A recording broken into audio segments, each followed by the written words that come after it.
রাত 2:40 ঘটনা হইয়ানোর পর অন্তু ডাকাইতে ডাকের রেজাবর হয়ে ডাকের বার আরা নামাতি অনে নিজামত তাকে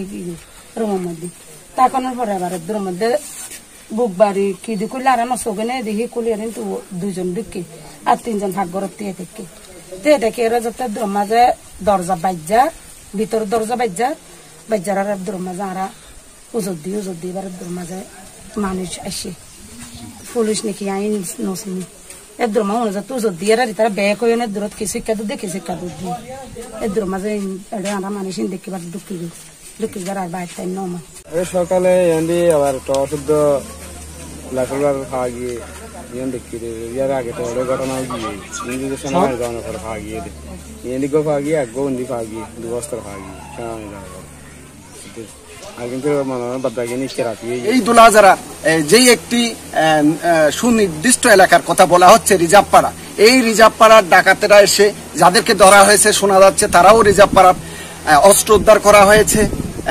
এরা এসে যখন এই মাইজপাড়া এর থেকে প্রায় 3 কিলোমিটার দূরে এখানে এসে যখন তারা ডাকাতি করতেছে তা আমরা মনে করতেছি এই ডাকাতগুলো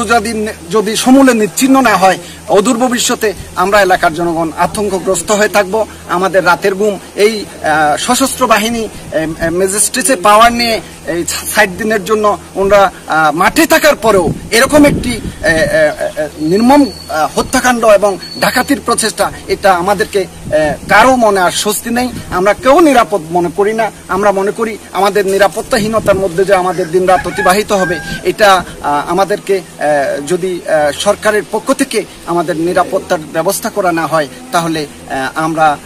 চরমভাবে নিরাপত্তাহীনতায় ভুগতে থাকবো এবং এর কারণে আইন শৃঙ্খলা পরিস্থিতি অবনতি হওয়ার কারণে আমরা মনে করি আমাদের জনজীবনে একটি এমনিতে তো অনেক ধরনের অস্থিরতা চলতেছে আমরা মনে করি এর কারণে আমরা আরো বেশি মানুষের মধ্যে পেরেশানি তৈরি হবে আমরা চাই প্রশাসন যাতে সুষ্ঠু তদন্তের মধ্য দিয়ে প্রকৃত ডাকাত যারা রয়েছে তাদেরকে পাকড়াও করে আইনের আওতায় এনে তাদেরকে কঠিন শাস্তির ব্যবস্থা করে জনজীবনকে স্বস্তিদায়ক করা হোক।